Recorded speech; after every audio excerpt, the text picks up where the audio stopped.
పరిశుద్ధ గ్రంథంలో మత్తయి సువార్త 5వ అధ్యాయం మొదటి 4 వచనాలు చదువుకుందాం. ఆయన ఆ జన సమూహములను చూచి కొండ ఎక్కి కూర్చుండగా ఆయన శిష్యులు ఆయన యొద్దకు వచ్చిరి. అప్పుడు ఆయన నోరు తెరిచి ఇలాగూ బోధింపసాగాను. ఆత్మ విషయమై దీనులైన వారు ధన్యులు, పరలోక రాజ్యం వారిది. దుఃఖపడు వారు ధన్యులు, వారు ఓదార్చబడుదురు. కొండమీది ప్రసంగం మత్తయి సువార్త 5వ అధ్యాయం, 6వ అధ్యాయం, 7వ అధ్యాయం, ఈ 3 అధ్యాయాలు కూడా యేసు బోధించినటువంటి కొండమీది ప్రసంగం. యేసు ప్రభువు తన పరిచర్య జీవితంలో ఈ లోకంలో జీవించినప్పుడు ఆయన బోధించిన బోధనలో ఏదైనా ఒక పెద్ద బోధన ఉందంటే అది కొండమీది ప్రసంగమే. ఆయన బోధించినటువంటి ఒక పెద్ద భాగము. ఇది చాలా అద్భుతమైనటువంటి విషయాలు ఈ కొండమీది ప్రసంగంలో యేసు ప్రభు మాట్లాడాడు. చాలా అంశాలు ఈ కొండమీది ప్రసంగంలో యేసు ప్రభు మాట్లాడడం అనేటువంటిది జరిగింది. ఈ అంశాలలో ఆయన మొట్టమొదటిగా ఏం మాట్లాడుతున్నాడు అంటే ధన్యతల గురించి మాట్లాడుతూ ఉన్నాడు. దాని తర్వాత ఇంకా అనేకమైన విషయాలకు ముందుకు వెళ్తున్నాడు. ధన్యతల గురించి మాట్లాడుతున్నాడు. ఈ ధన్యతలు కూడా ఒకదాని తర్వాత ఒకటి క్రమముగా ఈ ధన్యతలను వివరించడం అనేటువంటిది జరుగుతుంది.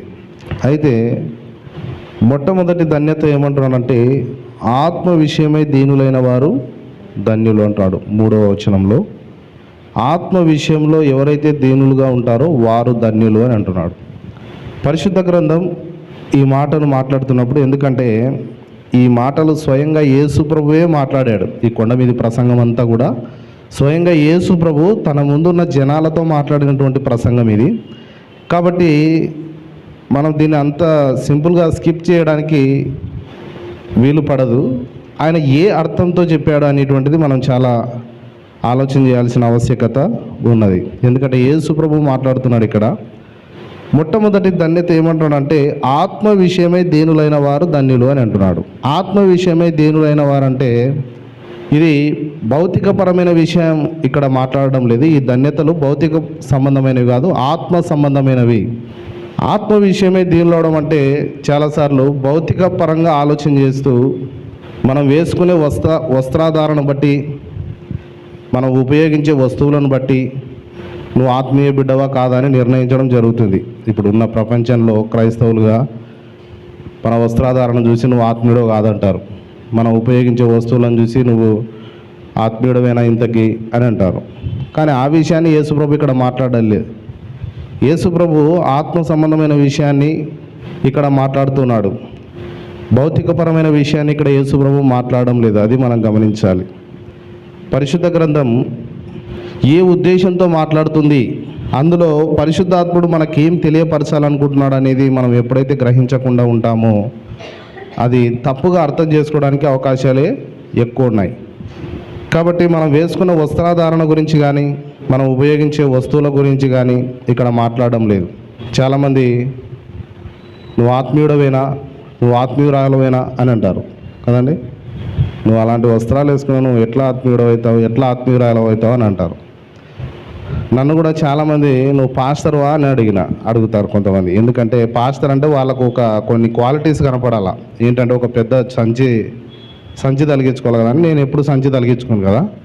సంచి తలిగించుకొని తిరగాల, లేదంటే ఒక పెద్ద లాంగ్ జుబ్బా వేసుకోవాలా.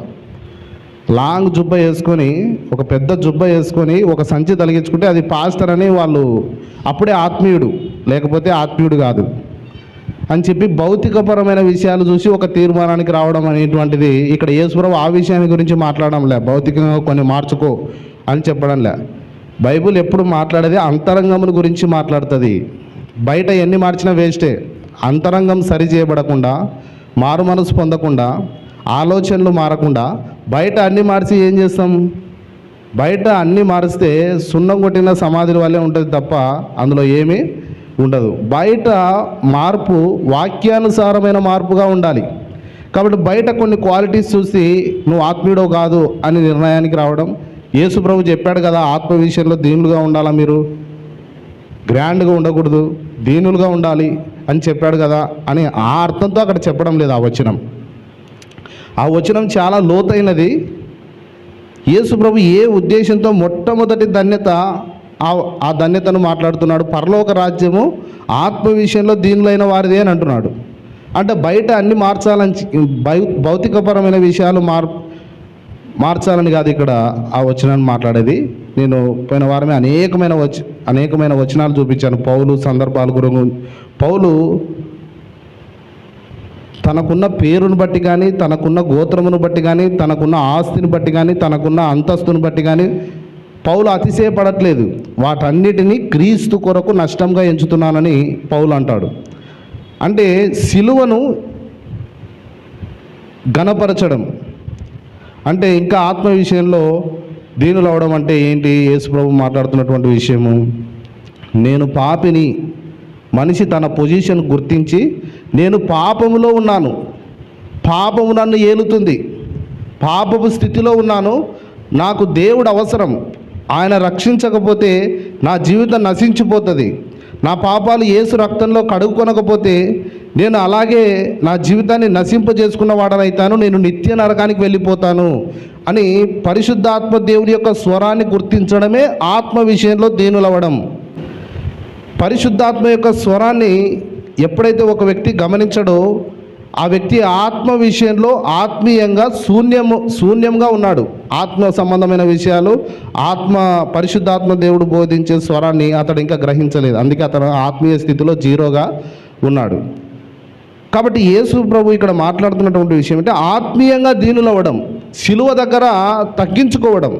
మనకున్న పేరు అంతస్తు బట్టి అతిశయపడక యేసు ప్రభు యొక్క సిలువను బట్టి, ఆయన సిలువలో చిందించిన రక్తమును బట్టి అతిశయపడుటయే ఆత్మ విషయంలో దీనులవ్వడం, ఆ స్థితికి తీసుకువెళ్ళడం. కాబట్టి మొట్టమొదటిగా మాట్లాడుతున్నటువంటి ఈ రెండు ధన్యతల్లో కూడా యేసుక్రీస్తుని గురించినటువంటి సువార్తకు లోబడడం, ఆత్మలో నొచ్చుకోవడం, నేను పాపపు స్థితిలో ఉన్నానని గుర్తించడమే ఆత్మ విషయంలో దీనులవ్వడం. నాకు రక్షకుడు అవసరం, నా ఆత్మీయ జీవితము కట్టబడాలంటే నాకు దేవుడు అవసరం, దేవుడు లేకుంటే ఈ పాపంలో నుంచి నేను బయటపడలేను అని చెప్పి తలంచుకోవడమే ఆత్మ విషయంలో దీనులవ్వడం. అంటే ఇది సువార్త మనం విన్నప్పుడు మన అంతరంగంలో జరిగే విషయాన్ని ఇక్కడ యేసుప్రభు మాట్లాడుతున్నాడు కదండి. 2 కొరింథీలకు తిప్పుదాం చూడండి ఒకసారి. అక్కడ ఒక వచనాన్ని చదువుతాను. 2 కొరింథీ 4వ అధ్యాయం 3-4 వచనాలు. మా సువార్త మరుగు చేయబడిన ఎడల నశించుచున్న వారి విషయంలోనే మరుగు చేయబడి ఉన్నది. దేవుని స్వరూపి అయి ఉన్న క్రీస్తు మహిమను కనపరచు సువార్త ప్రకాశము వారికి ప్రకాశింపకుండు నిమిత్తము ఈ యుగ సంబంధమైన దేవత అవిశ్వాసులైన వారి మనోనేత్రములకు గుడ్డితనము కలగజేసెను. ఈ యుగ సంబంధమైన దేవత అవిశ్వాసులైన వారికి మనోనేత్రములకు గుడ్డితనము కలగజేసెను అని అంటున్నాడు. కాబట్టి సువార్త ఏం చేస్తుందంటే పాపము తీసుకొచ్చినటువంటి ఈ గుడ్డితనము, చీకటిని తీసి బయటకు పారదోలుతుంది. మనిషి హృదయంలోకి చీకటి ప్రవేశించింది. ఎప్పుడైతే మనిషి పాపంలో పడిపోయాడో అప్పుడు తన హృదయంలోకి చీకటి వచ్చింది. సువార్త ఏం చేస్తుందంటే ఆత్మీయ చీకటిలో నుంచి బయటకు తీసుకొని వస్తుంది. ఒక వ్యక్తి, మనం సాధారణంగా యేసు ప్రభుని నమ్మడానికంటే ముందుగా మనం సువార్త విన్నప్పుడు మన ఆత్మలో నొచ్చుకున్నాం. యేసు ప్రభువుని గురించి విన్నప్పుడు నేను పాపం స్థితిలో ఉన్నానని మనం గుర్తించి నాకు రక్షకుడు అవసరం అని చెప్పి యేసులోకి వచ్చాం. ఆయన రక్తంలో మన పాపాలు కడుక్కున్నాం. ఆ రీతిలో మనము ఆత్మ విషయంలో దీనులయ్యాం. ఆ విషయాన్ని గురించి యేసు ప్రభు ధన్యతల్లో మొదటి ధన్యత మాట్లాడుతున్నాడు. ఒక వ్యక్తి ఈ యుగ సంబంధమైన దేవత కలగజేసినటువంటి ఆ గుడ్డితనము, సత్యమును గ్రహించకుండా, సువార్తను గ్రహించకుండా, సిలువను గ్రహించకుండా కూర్చున్నటువంటి ఆ స్థితిలో నుంచి అతడు బయటపడాలి ఆ చీకట్లో నుంచి అని చెప్పి పరిశుద్ధ గ్రంథం మాట్లాడుతుంది. అలాగే ఇదే విషయాన్ని అపోస్తల కార్యాల్లో మనం చూస్తే 36వ వచనం చూస్తే 2వ అధ్యాయం 36వ వచనం, మీరు సిలువ వేసిన ఈ యేసునే దేవుడు ప్రభువుగాను క్రీస్తుగాను నియమించెను. ఇది ఇశ్రాయేలు వంశమంతయు రూఢిగా తెలుసుకొనవలెనని చెప్పెను. వారు ఈ మాట విని హృదయములో నొచ్చుకొని, యేసుక్రీస్తుని గురించినటువంటి సువార్త ప్రకటన ఏం చేస్తుందంటే, ఆయన సువార్త ఒక మనిషి హృదయాన్ని తాకుతుంది, ఒక మనిషి మనస్సుతో అంతరంగాన్ని తాకుతుంది. దేవుని యొక్క వాక్యము మన అంతరంగములను శోధిస్తుంది. యేసుక్రీస్తుని కూర్చున్నటువంటి సువార్త పేతురు ప్రసంగం చేయగానే అక్కడున్న వాళ్ళందరూ ఏం చేశారంట, హృదయములో నొచ్చుకొని సహోదరులారా మేమేమి చేతుమని పేతురును కడమ అపోస్తలులను అడగగా, సువార్త వినగానే వాళ్ళలో వచ్చినటువంటి మార్పు ఏంటో తెలుసండి. ఆత్మ విషయంలో దీనులు అవడం అంటే ఇది. యేసుప్రభు అక్కడ చెప్పిన మాట ఏంటంటే, ఇట్టి రీతిలో మనసు ఒక కన్క్లూషన్కి రావాలి. యేసుప్రభు యొక్క సువార్త విని వాళ్ళంతకు వాళ్ళే వచ్చి ఏమంటున్నారు, సహోదరులారా మేమేం చేయాలి ఇక. వారు హృదయంలో నొచ్చుకున్నారు. మా స్థితి పాపపు స్థితిలో ఉంది, మా స్థితి చీకటిలో ఉంది, నిజంగా మేము ఆయనను సిలువ వేసి చంపితిమి కదండి, ఆయనే దేవుడని ఇశ్రాయేలు వంశమంతా తెలుసుకునవలెనని అని చెప్పి ఆయన సువార్త ప్రకటించాడు. ఎవరు? పేతురు. విద్య లేని పామరుడైనటువంటి ఆ పేతురు సువార్త ప్రకటిస్తే వాళ్ళందరూ కూడా ఆ సువార్తకు చెవియొగ్గి వాళ్ళు హృదయంలో నొచ్చుకొని మేమేమి చేయాలి, ఈ కన్క్లూషన్కి రావడమే ఆత్మ విషయంలో దీనులు అవ్వడం. సువార్త ప్రకటన జరుగుతుంది, వాక్యం ప్రకటించబడుతుంది, హృదయంలో ఏమి నొచ్చుకోవడం లే, హృదయంలో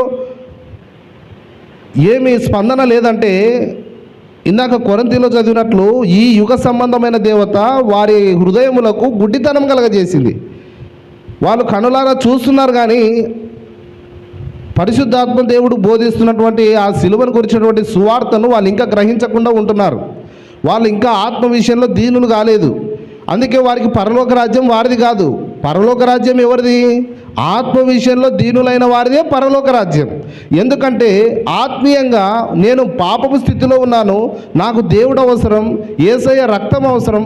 ఆ పరిశుద్ధిని రక్తం లేకుంటే నేను పాపాలు ఎట్లా కడగబడతాయి, నేను పరలోక రాజ్యానికి ఎట్లా వెళ్తాను, అక్కడికి వెళ్ళలేను, ఇక్కడ సంతోషంగా ఉండలేను. కాబట్టి ఇప్పుడు నేను ఏం చేయాలి, యేసు ప్రభు నా పాపాల కొరకు చనిపోయాడని నేను నమ్ముతున్నాను, ఇప్పుడు నేను ఏం చేయాలని పొజిషన్కి రావడమే ఆత్మ విషయంలో దీనులవ్వడం.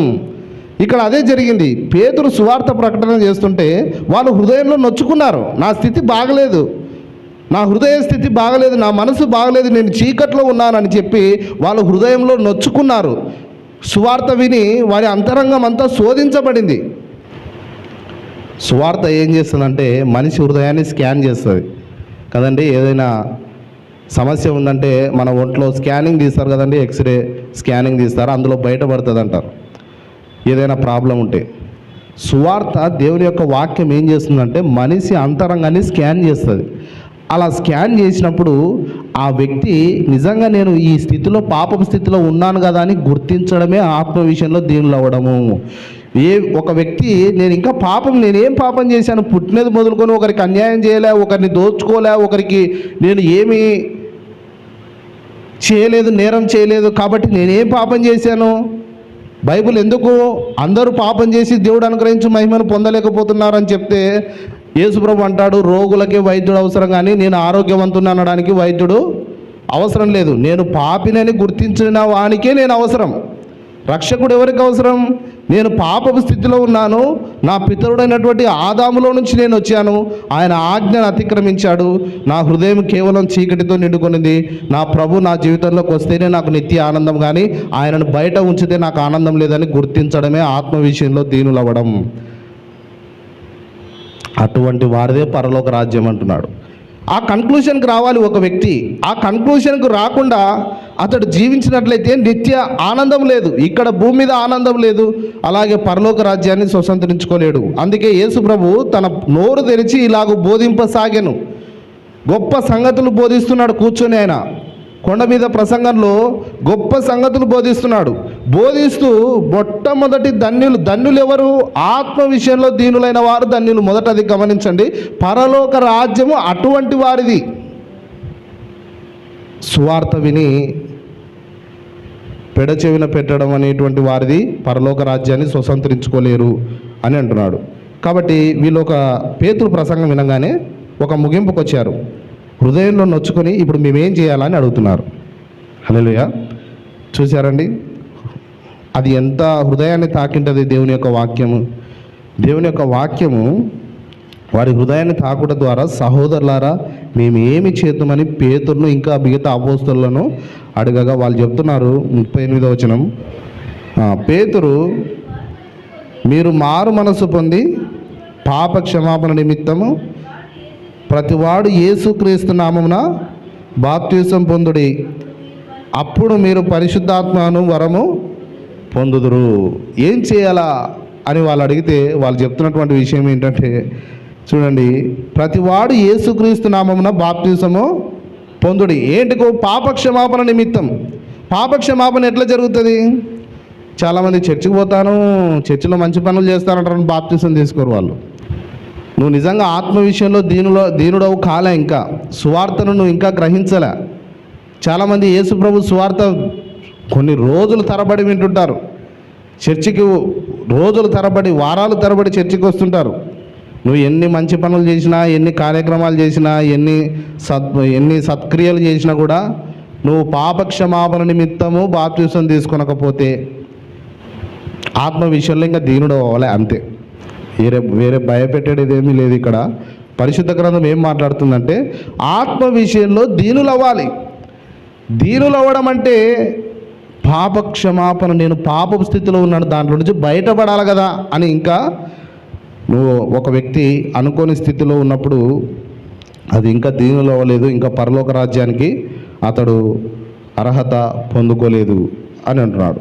కాబట్టి ఒక వ్యక్తి లోకంలో ఎంతో జ్ఞానం ఉంది, చూశారండి, ఎంతో జ్ఞానం సంపాదించినా, నాకు ఎంతో తెలివితేటలు ఉందని చెప్పినా, నా ఎంత తెలివి ఎవరికి లేదనుకున్నా, నాకు తెలిసినంత ఎవరికి తెలియదని అనుకున్నా, నీకు ఎంత జ్ఞానం ఉన్నా ఆత్మ విషయంలో దీనుడు కాకపోతే పరలోక రాజ్యం రాదు.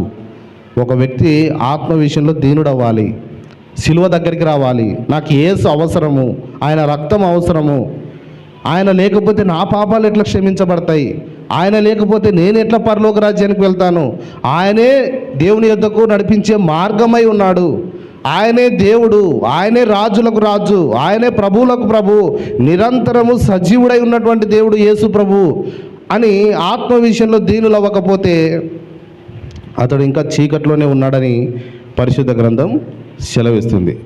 కాబట్టి అలా చెప్తూ రెండవ ధన్యత గురించి ఏమంటున్నాడు చూడండి.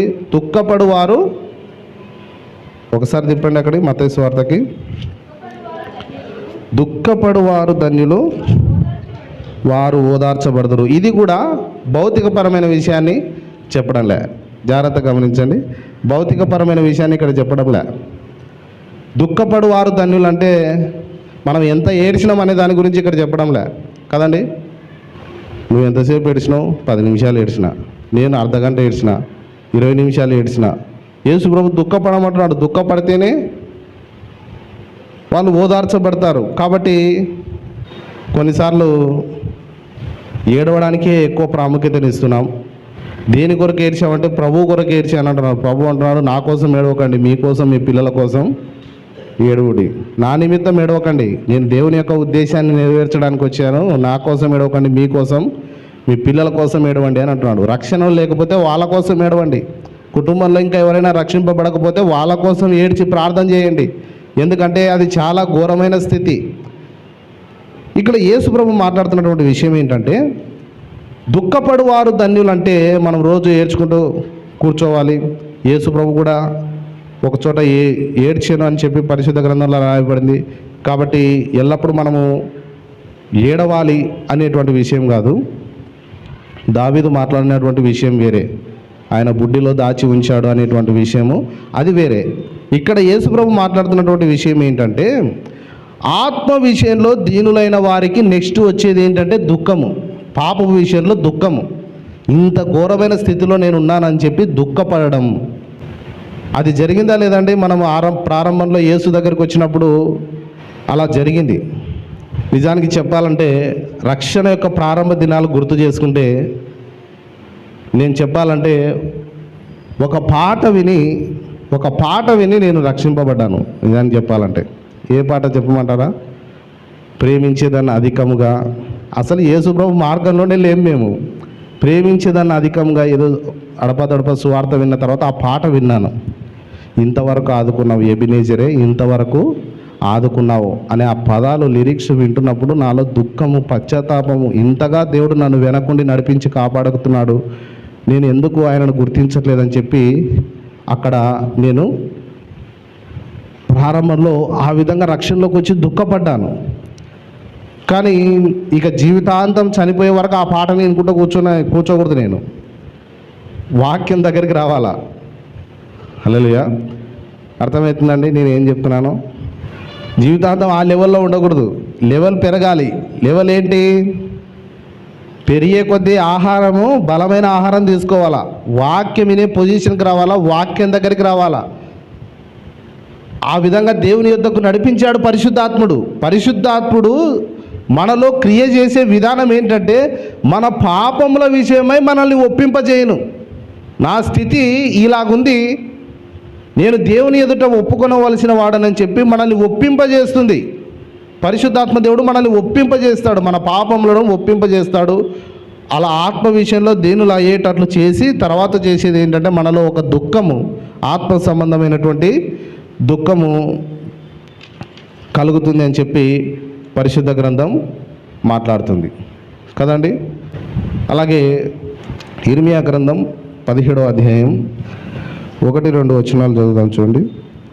వారి కుమారులు తాము కట్టిన బలిపీఠములను ప్రతి పచ్చని చెట్టు కిందనున్న దేవతా స్తంభములను జ్ఞాపకం చేసుకొనుచుండగా యూదా పాపము ఇనుప గంటముతో వ్రాయబడి ఉన్నది, అది వజ్రపు మొనతో లిఖించబడి ఉన్నది, అది వారి హృదయముల నెడి పలకల మీదను చెక్కబడి ఉన్నది, మీ బలిపీఠముల కొమ్ముల మీదను చెక్కబడి ఉన్నది. ఇక్కడ ఏమంటున్నాడంటే యూదా పాపము ఇనుప గంటముతో రాయబడి ఉన్నది, అది వజ్రపు మొనతో లిఖించబడి ఉన్నది. అంటే కదా, హృదయం అనేది పలకల మీద చెక్కబడి ఉన్నది. పాపము ఇనుప రేకు మీద రాసినట్లుందంట. మనిషి హృదయంలో పాపం ఎట్లుందంటే మనిషి చాలా కఠినమైపోయాడు, హృదయంలో చాలా కఠినమైపోయాడు. ఎంత కఠినమైపోయాడంటే యేసుప్రభు కన్నీళ్లు విడిచెను అని ఒక చోట మనం చూస్తున్నాం కదండి. ఎక్కడది చూడగలం? యోహాను సువార్త 11వ అధ్యాయంలో మనం చూడగలం. లాజరు సమాధి దగ్గరికి వెళ్ళినప్పుడు అక్కడ యేసుప్రభు కన్నీళ్లు విడిచెను అని ఉంటుంది. దేని కొరకు కన్నీళ్లు విడిచాడు యేసుప్రభు? అక్కడ ఆ వచనాన్ని చదివి యేసుప్రభు కూడా ఏడ్చినాడు. మనం కూడా ఏడవకపోతే మనం పరలోక రాజ్యానికి వారసులం కాదు. ఆ విషయాన్ని కాదు అక్కడ చెప్పేది. యేసుప్రభు కన్నీళ్లు విడిచాడు. ఎందుకు విడిచాడు? లాజరు సమాధి దగ్గరకు వచ్చాడు, అక్కడ నిలబడ్డాడు యేసుప్రభు. యోహాను సువార్త 11వ అధ్యాయంలో మీరు చూడొచ్చు ఆ విషయము. సమాధి దగ్గరకు వచ్చాడు, కన్నీళ్లు విడిచాను. దేనికి? లాజరు చనిపోయాడని కన్నీళ్లు విడిచాడా? లాజరును తిరిగి లేపడానికి ఆయన అక్కడికి వచ్చాడు. ఆయన ఒక మాట చెప్తే చాలు అక్కడ సమాధిలో నుంచి లాజరు వెలుపలికి వస్తాడు. జరిగింది అదే. కానీ యేసుప్రభు కన్నీళ్లు విడిచాను. దేని గురించి కన్నీళ్లు విడిచాడు? అక్కడ తన చుట్టూ ఉన్నటువంటి వారు ఆయనను, దేవుని యొక్క వాక్యాన్ని గ్రహించకుండా, ఆయన గొప్ప కార్యాలను గ్రహించకుండా వాళ్ళ అవిశ్వాసంను బట్టి ఆయన కన్నీరు విడిచాను. అంటే కఠిన హృదయం. ఇంకా మీరు ఎంతకాలం నేను మీ మధ్యలో ఉంటాను, మీరు ఇంకా ఎంతకాలం దేవుని యొక్క వాక్యాన్ని గ్రహించకుండా ఉంటారు, ఎంతకాలం ఈ కఠిన హృదయంలోనే కూర్చుంటారు. ఎంత కఠిన హృదయం అంటే యేసుప్రభుని సిలువ వేయండి, బరబ్బాను మాకు విడుదల చేయండి. యేసుప్రభులో ఏమైనా తప్పు ఉందండి? నాలో పాపం ఉందని మీలో ఎవరు స్థాపించగలరు అన్నాడు. ఈ రోజుకు అదే, ఎవరైనా స్థాపించవచ్చు యేసుప్రభులో పాపం ఉందని. ఆ సవాల్ని ఎవరు నిరూపించలేరు. కానీ అక్కడ ఉన్నటువంటి కఠిన హృదయంలో ఏం చేశారంటే యేసుప్రభుని సిలువ వేయండి, బరబ్బాను మాకు విడుదల చేయండి అన్నారు. అంటే వారి హృదయము కఠినంతో నిండుకొనింది.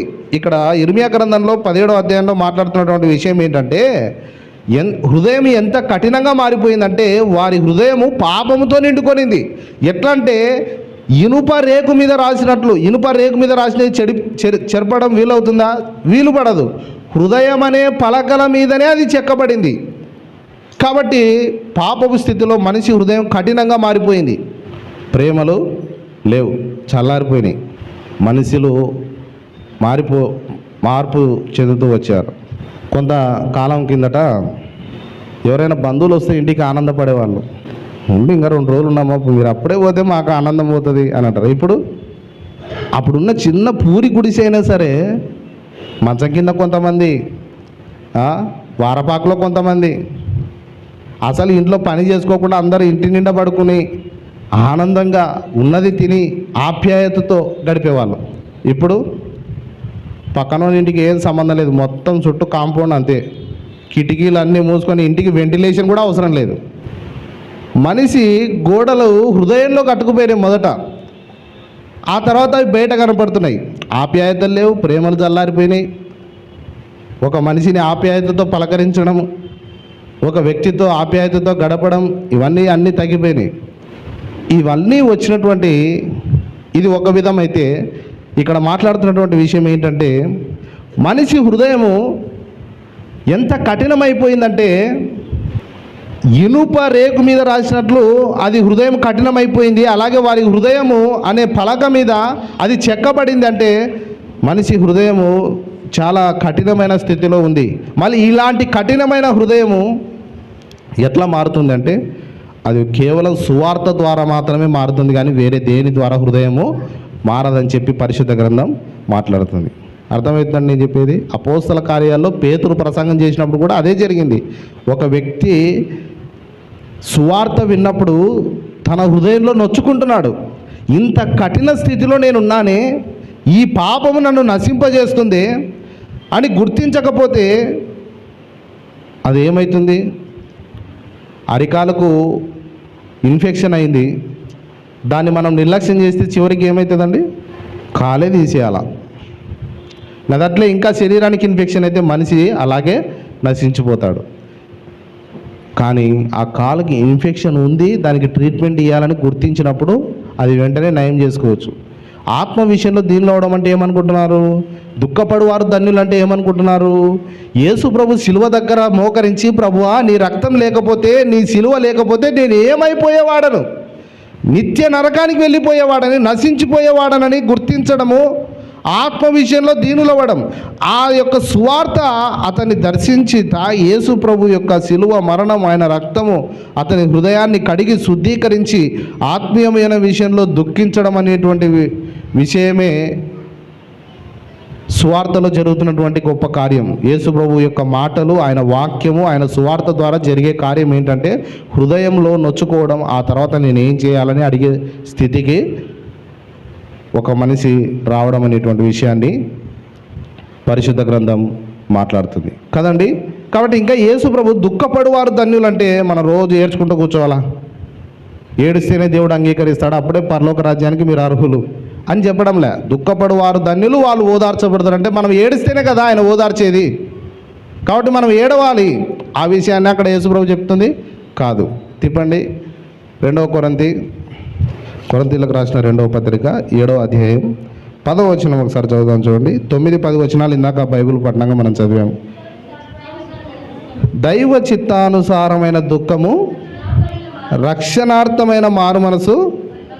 దైవ చిత్తానుసారమైన దుఃఖము, అక్కడ యేసు ప్రభు దుఃఖపడు వారు ధన్యులు అన్నాడు కదా. ఏ దుఃఖము? దైవ చిత్తానుసారమైన దుఃఖము. రోజు కొంతమంది ఏడుస్తున్నారే, ఒట్టు నేను ఇప్పటి నుంచి నేను తాగను, ఇప్పటి నుంచి చెడు మార్గాల్లో వెళ్ళను, ఒట్టు అని ఏడుస్తాడు, కాళ్ళు పట్టుకుంటాడు. మనం మళ్ళీ పోయి వద్దన్న తప్పే చేసి వస్తుంటాడు. ఆ దుఃఖం గురించి కాదు ఇక్కడ మాట్లాడేది. ఏ దుఃఖం గురించి ఇక్కడ మాట్లాడేది? దైవ చిత్తానుసారమైన దుఃఖం. మత్తయి సువార్తలో 4వ అధ్యాయంలో, మత్తయి సువార్త 5వ అధ్యాయం 4వ అధ్యాయంలో దుఃఖపడు వారు ధన్యులు అంటే ఏ దుఃఖము? మనం ఏడుస్తున్నటువంటి, రోజు ఏడుస్తున్నటువంటి ఏడ్చుట గురించి కాదు ఇక్కడ యేసు ప్రభు మాట్లాడింది. దైవ చిత్తానుసారమైన దుఃఖము. దుఃఖంలో కూడా రకాలు ఉంటాయి తెలుసా అండి? రోజు ఏడుస్తుంటారు కొంతమంది కదండి. ఆ దుఃఖం కాదు ఇక్కడ. దైవ చిత్తానుసారమైన దుఃఖం. కదండి. దైవ చిత్తానుసారమైన దుఃఖం ఎప్పుడు వస్తుందంటే మన హృదయంలో నొచ్చుకొని నా స్థితి బాగాలేదు ప్రభువా, నాకు సహాయం చేయండి, ఈ పాపపు స్థితిలో నాకు ఆనందం లేదు, ఈ స్థితి నన్ను నశింపజేస్తుందని చెప్పి దైవ చిత్తానుసారమైన దుఃఖము ఏం చేస్తుందంట? రక్షణార్థమైన మారు మనసు కలగజేయను. దైవ చిత్తానుసారమైన దుఃఖం ఏం చేస్తుందంటే నిన్ను మార్చేస్తుంది. అందుకే లోకంలో మనం ఏడుస్తున్నారు కానీ మారకుంటున్నారు కొంతమంది. ఎందుకు మారతలేరు అంటే అది మామూలు ప్రకృతి సంబంధమైన ఏడుపు అది. కాబట్టి ఆ ఏడుపు వలన వాళ్ళు ఏం మారడం లేదు.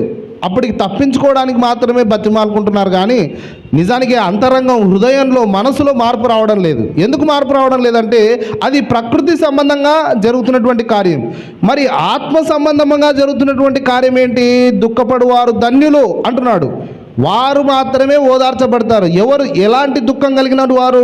దైవ చిత్తానుసారమైన దుఃఖము రక్షణార్థమైన మారు మనసు కలగజేయును. దైవ చిత్తానుసారమైన దుఃఖం మనం కలిగి ఉండాలా అని చెప్పి అక్కడ యేసుప్రభు మత్తయి సువార్తలో మాట్లాడుతున్నటువంటి విషయం అని చెప్తూ ఏమంటున్నాడు? అయితే లోక సంబంధమైన దుఃఖము మరణమును కలగజేయను. అంటే లోక సంబంధమైన దుఃఖము ఎలాంటి మార్పును తీసుకురాదు అని అంటున్నాడు. దైవ చిత్తానుసారమైన దుఃఖము రక్షణార్థమైనటువంటి దుఃఖము అని ఇక్కడ పరిశుద్ధ గ్రంథం మాట్లాడుతుంది. కాబట్టి రక్షణలోకి వచ్చిన ప్రతి వ్యక్తి, ప్రతి ఒక్కరు కూడా ఇలాంటి దుఃఖాన్ని కలిగి ఉన్నాడు. ఒకవేళ బయటికి ఏడవకపోయినా అంతరంగంలో మనం నొచ్చుకొని యేసుప్రభు దగ్గరికి వచ్చాం. హల్లెలూయా. నాకు ఏడుపు రాలేదు, యేసుప్రభు దగ్గరికి వచ్చినప్పుడు మళ్ళీ నేను రక్షింపబడ్డానా లేదా? నాకు ఇంతవరకు ఏడుపే రాలే, దుఃఖమే రాలే, కన్నీళ్ళు వస్తాయి అనుకుంటాను కానీ రాలేదు, మళ్ళీ నేను రక్షింపబడ్డానా లేదా? బయటికి ఏడవకపోయినా అంతరంగంలో మనం నొచ్చుకున్నారు కొంతమంది. ఎక్కువ శాతం బయటికి దుఃఖం కలుగుతుంది కానీ అలాగనే కాదు, కానీ అంతరంగంలో మనము నొచ్చుకొని యేసు దగ్గర శిలువ పాదాల దగ్గరికి వచ్చి మనము దుఃఖపడ్డాము. అటువంటి వారు ఓదార్చబడుదురు అని చెప్పి అక్కడ మాట్లాడుతున్నాడు. ద్వితీయోపదేశకాండం 30వ అధ్యాయం 6వ వచనం.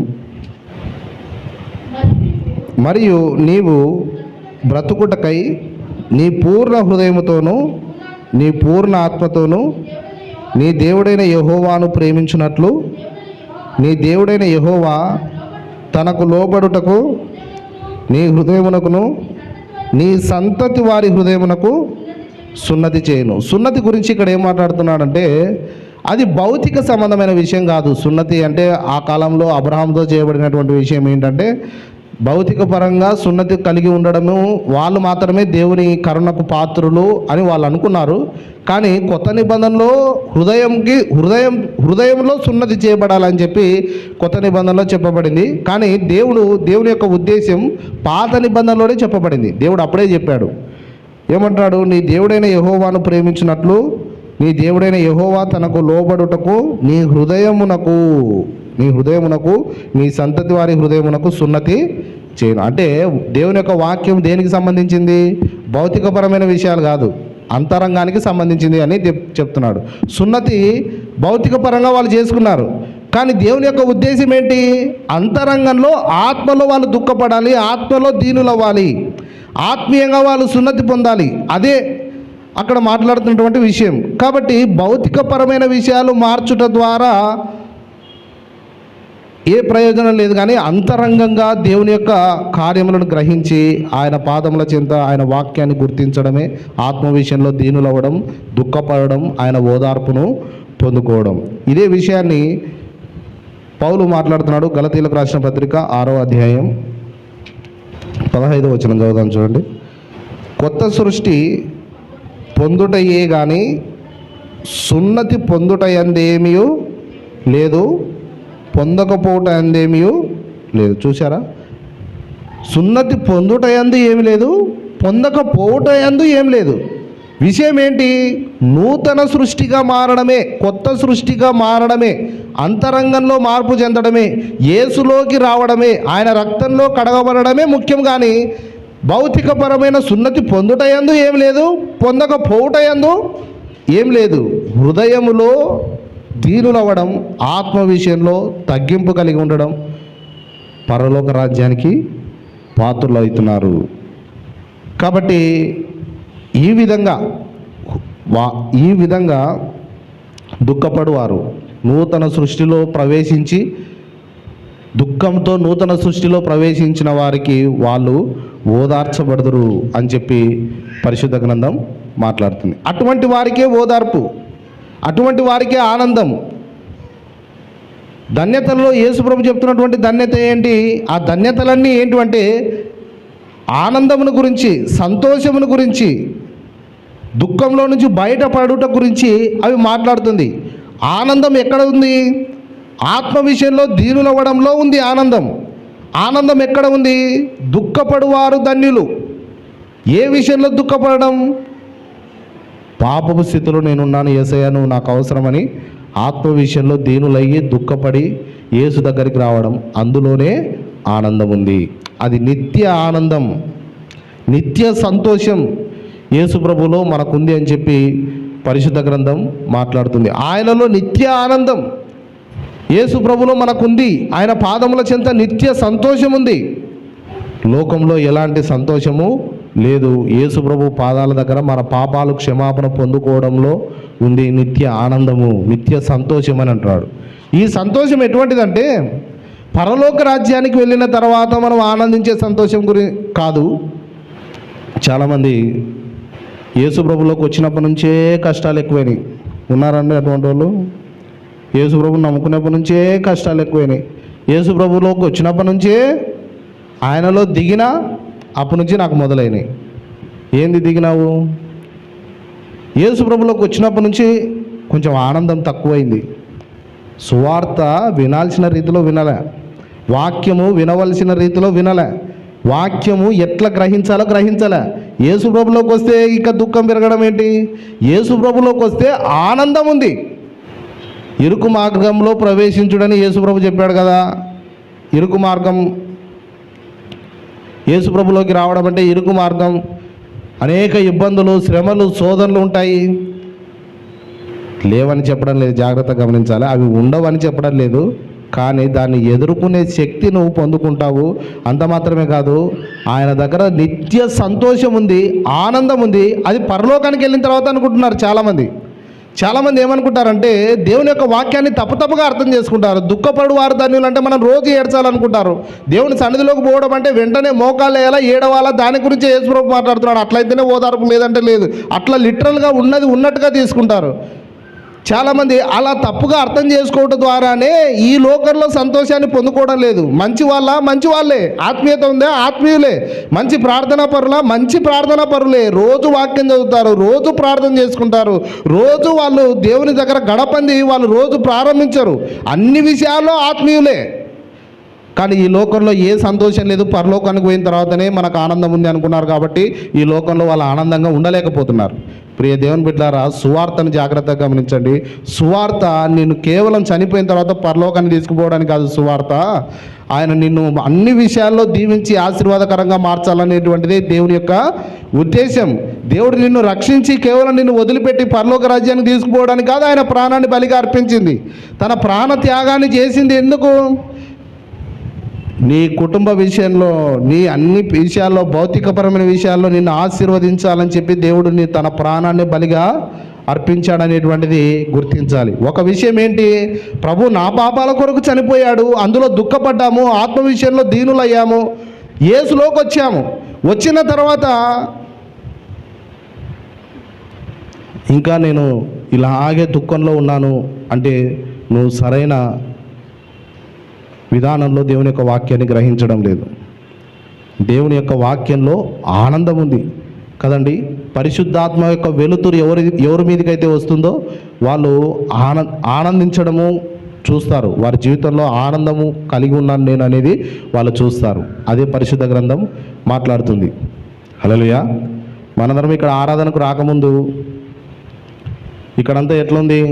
అన్ని లైట్లు ఆఫ్లో ఉన్నాయి, చీకట్లో ఉంది ఈ ప్రాంతం. మనందరం ఇక్కడ ఆరాధన ప్రారంభం కాకమునుకు ఇవన్నీ లైట్ అన్నీ ఆఫ్లో ఉన్నాయి. మనందరం ఎప్పుడైతే ఇక్కడికి వచ్చామో ఇక్కడ అన్ని లైట్లన్నీ వెలుగుతున్నాయి, మనందరం వచ్చి చక్కగా దేవుని సన్నిధిలో కూర్చొని వాక్యం వింటుంటే ఈ స్థలం ఒక విధమైన వెలుగు చేత నింపుకొనబడింది. ఈ స్థలం ఒక ప్రత్యేకమైన స్థలంగా మారింది. పరిశుద్ధాత్మ దేవుడు నీ లోపలికి వచ్చాడంటే ఇలా ప్రత్యేకమైన విషయాల్లో మనం వెలిగించబడతామే, కానీ ఇంకా చీకటిలోకి వెళ్తామంటే అది మనము వాక్యాన్ని అర్థం చేసుకునే విధానంలో మనం అర్థం చేసుకోలేదని అర్థం. హల్లెలూయా. ఎంతమందికి అర్థమవుతుందండి?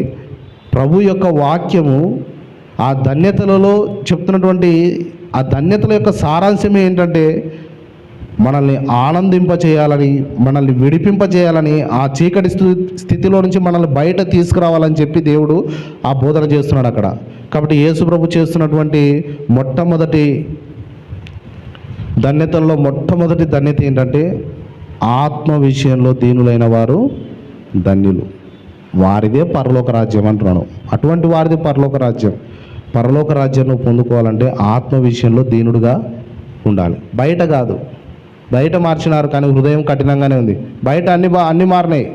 ఏం మారినాయి? వస్త్రాలు మారినాయి, వేషధారణ మారింది, అన్నీ మారినాయి. కానీ హృదయం కఠినంగా ఉండడము కాదు విషయము. హృదయంలో దీనులవ్వాలి, శిలువ దగ్గర తగ్గించుకోవాలా, ఆయన వాక్యానికి లోబడాలా. అట్టి వారిదే పరలోక రాజ్యం అంటున్నాడు. దాని తర్వాత దుఃఖపడు వారు ధన్యులు, వాళ్ళు ఓదార్చబడదురు. వారికి ఆనందం ఉంది. దుఃఖపడు వారు ఎవరు? పాపాల విషయంలో దుఃఖపడువారు. నేను పాప స్థితిలో ఉన్నానని దుఃఖపడడం, యేసు ప్రభు పాదముల చెంత పాపాల నుంచి విడుదల పొందుకోవడం, ఆ విషయంలో దుఃఖపడడం, అటువంటి వారికి ఓదార్పు ఉంది, నిత్య ఆనందం ఉంది అని అంటున్నాడు. ఆ విషయాన్ని అక్కడ మాట్లాడుతున్నాడు. కాబట్టి నూతన సృష్టి, సున్నతి పొందుట యందేమీ లేదు, పొందకపోవుట యందేమీ లేదు. నూతన సృష్టి, యూదుడని లేదు, గ్రీసు దేశస్థుడని లేదు, కులము లేదు, మతము లేదు. చాలామంది యేసుక్రీస్తుని గురించినటువంటి సువార్త వింటారు కానీ అది వాళ్ళు ఒక మార్గంలో ఉన్నారు, బైబిల్ పట్టుకొని పోతున్నారు కదా, అది వాళ్ళకి, ఒక కులం వారికి, ఒక మతం వారికి, అదొక మతము అని చెప్పి యేసు ప్రభువుని గురించి సువార్త వింటారు కానీ వాళ్ళ ఆత్మ విషయంలో దీనులు అవ్వరు. ఎందుకంటే వాళ్ళకు అది ఒక మతంగా భావిస్తున్నారు, అలాగే అది ఆ బోధన వాళ్ళకి అని అనుకుంటున్నారు. కాదు, యేసు ప్రభు బోధించిన బోధన ఎవరికి? అందుకే ఈ కొండ మీద ప్రసంగం ప్రారంభించిన మొదటి రోజే చెప్పాను. ఏమంటున్నాడు? నేను ఏ సంగతులు మీకు ఆజ్ఞాపించుతున్నో మత్తయి సువార్త చివరి అధ్యాయంలో చూపించాను. నేను ఏ సంగతులు మీకు ఆజ్ఞాపించుతున్నో వెళ్ళి అందరికీ చెప్పండి, సర్వలోకానికి వెళ్ళండి, సర్వ సృష్టికి చెప్పండి. యేసు ప్రభు మాటలు కొంతమందికి కాదు, వెళ్ళండి, సర్వలోకానికి వెళ్ళండి, అందరికీ చెప్పండి. కులం లేదు, మతం లేదు, జాతి లేదు, రంగు లేదు, భేదాలు లేవు, ఏ భేదాలు లేవు. నా బోధన, దేవుడి యొక్క వాక్యము, పరిశుద్ధ గ్రంథం సెలవిస్తున్న మాటలు ప్రపంచంలో ఉన్న ప్రతి మానవునికి అలా గుర్తించిన వాడే ఆత్మ విషయంలో దీనుడు అవుతాడు. అలా గుర్తించిన వాడు ఇంకా ఎక్కడున్నాడు? ఈ యుగ సంబంధమైన దేవత కలగజేసిన ఆ గుడ్డితనంలో ఇంకా కూర్చొనే ఉన్నాడు. ఈ యుగ సంబంధమైన దేవత సత్యమును గ్రహించకుండా వారి మనోనేత్రములకు గుడ్డితనం కలగజేసింది. ఆ గుడ్డితనంలో నుంచి బయట పడకపోవడం మాత్రమే కాకుండా ఇంకా సువార్తను గ్రహించకుండా ఉన్నాడు. కాబట్టి దేవుని విషయంలో మనందరం కూడా మనము దీనులు అవ్వాలని చెప్పి పరిశుద్ధ గ్రంథం మాట్లాడుతుంది కదండి. మనము దేవుని యేసు పాదముల దగ్గర మాత్రమే మనకు ఆనందం ఉంది, నిత్య సంతోషం ఉంది. చూడండి, ఇంటి దగ్గర ఎన్నో కష్టాలతో మీరు వచ్చింటారు, ఎన్నో బాధలతో దేవుని సన్నిధిలో, కానీ ఇక్కడికి వచ్చిన తర్వాత, మంచిగా వాక్యం విన్న తర్వాత ఎంత తృప్తిగా తేలికైతుందంటే దేవుని సన్నిధిలో. అటువంటి సంతోషం ఉంది యేసు ప్రభు పాదాల దగ్గర, అటువంటి ఆనందం ఉంది యేసు ప్రభు పాదాల చెంత.